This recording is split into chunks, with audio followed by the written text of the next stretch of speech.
জাতীয় রাজনীতি সম্পর্কে একটি কথা বলতে চাই। আজকে আমরা দেখতে পাচ্ছি অনেকে একটি ভার তুলে দিচ্ছে যে এই সরকারকে আরো 5 বছর থাকা দরকার।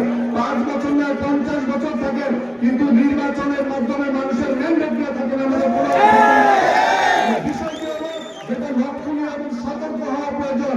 এই এক শ্রেণীর বুদ্ধিজীবী, এক শ্রেণীর সাংবাদিক, এক শ্রেণীর সুবিধাবাদী আমরা যারা দীর্ঘায়ু সরকার বেশিরভাগ তৈরি হয়েছিল, তখনও বলেছিল উন্নয়নের স্বার্থে, আইন শৃঙ্খলা রক্ষাকারীর স্বার্থে এই আওয়ামী লীগ সরকারে আরো বেশি থাকা দরকার।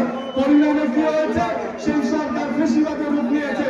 বাংলাদেশের মানুষের মৌলিক অধিকার, গণতান্ত্রিক অধিকার সবকিছু তারা লুটে পুটে খেয়েছে।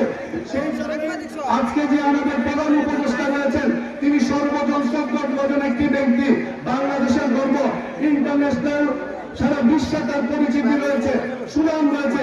তার সুনামকে নষ্ট করার জন্য এক শ্রেণীর সুবিধাভোগী আজকে শ্রেণীর চক্র হয়েছে, তাকেও নাকি ফ্যাসিবাদে রূপান্তরিত করা যায় কিনা সে ধরনের প্রচেষ্টা চলছে। সেটাকে রুখে দেওয়ার দায়িত্ব জাতীয়তাবাদী দলের এই স্বেচ্ছাসেবীদের। বন্ধু আমার, সবাইকে সতর্ক থাকতে হবে এবং মনে রাখতে হবে যে আমাদের কোন আচার আচরণের দ্বারা কোন সাধারণ মানুষের মাঝে যাতে বিন্দু পরিমাণে জাতীয়তাবাদীদের ভাবমূর্তি নষ্ট না হয়, এটা আপনার ইমানি দায়িত্ব।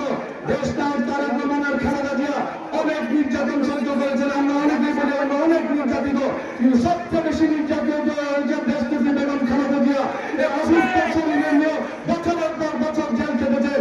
আমাদের অনেক নেতারা 2-3 মাস বেশি জেল খেটতে হয় নাই, কিন্তু আমাদের নেতৃত্বে অসুস্থ অবস্থায় বছরের বছর বছর জেল খেটতে হয়েছে। তার ত্যাগের কাছে, তার নির্যাতনের কাছে আমাদের নির্যাতনের কোন মাত্রাই চলে না। বন্ধুরা আমার, সেই ব্যক্তির ভাবমূর্তি নষ্ট হয়, সেই নেতার ভাবমূর্তি নষ্ট হয়, এমন কোন কর্মকাণ্ড জাতীয়তাবাদী দলের নেতা কর্মীরা করবে না বলেই আমাদের অন্তত বিশ্বাস।